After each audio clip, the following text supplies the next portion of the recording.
My child is having fever and cough. What should I do?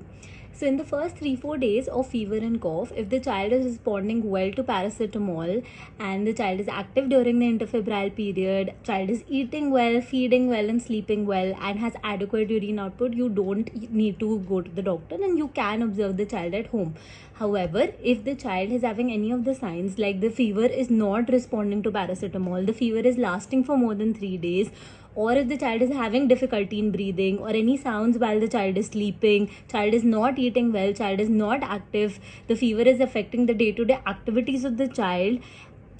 is turning blue, any of these danger signs, or if your child has any other pre-existing condition, then you should immediately contact your doctor.